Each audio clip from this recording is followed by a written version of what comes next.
Mimpi bukanlah hujjah, dan kebanyakan orang salah dalam memahami al-mubasyirat. Itulah narasi yang berulang kali kami dengar, dan kami memiliki kewajiban untuk meluruskannya agar umat Islam tidak salah dalam memahami fenomena mimpi di akhir zaman. Saudaraku yang beriman, salah satu tanda dekatnya kiamat adalah sidqu ru'yal mu'min, atau benarnya mimpi seorang mukmin di akhir zaman.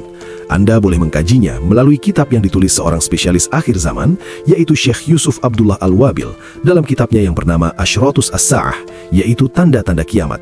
Saya sering mendengar ada yang berkata bahwa helper Muhammad Qasim memahami hadis tentang mimpi hanya dengan akal sendiri tanpa didasari ilmu.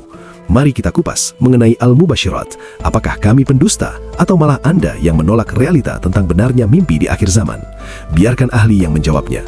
Apa maksud sebenarnya Rasulullah SAW memberitakan mimpi di akhir zaman hampir tiada dusta?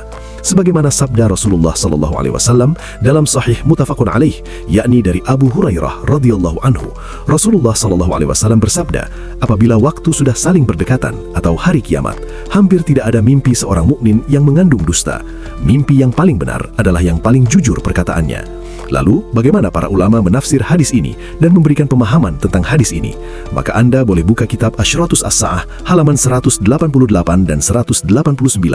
Anda akan mendapatkan keterangannya, yaitu para ulama sepakat bahwa benarnya mimpi seorang mukmin di akhir zaman pasti akan terjadi, dan seorang ulama besar pada abad ke-12 juga menjelaskan dalam kitab ini bahwa hadis tentang benarnya mimpi di akhir zaman yang telah diberitakan Rasulullah SAW 1400 tahun silam mengisyaratkan bahwa di akhir zaman akan terjadi banyak fitnah dan peperangan, sehingga kebanyakan ilmu agama tidak dihidupkan, dan batas-batas syariat juga telah terhapus.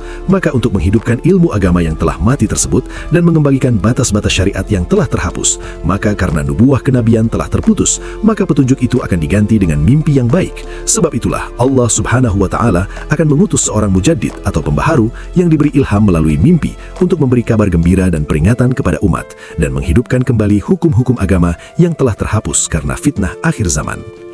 Dan itulah makna al-mubasyirat menurut ulama pakar akhir zaman. Dan kemunculan Muhammad Qasim adalah realisasi dari kebenaran kenabian Nabi Muhammad 1400 tahun silam. Kewajiban kami hanyalah menyampaikan, dan mimpi Muhammad Qasim memberikan kabar kepada kita tentang lalainya kita terhadap syirik dan bentuknya, dan menyuruh kita agar kembali kepada kemurnian tauhid, agar rahmat dan pertolongan Allah Subhanahu wa Ta'ala turun kepada kita semua. Kewajiban kami hanyalah menyampaikan. Untuk info lebih lanjut, silakan kunjungi web resmi Muhammad Qasim. Jazakallahu khairan.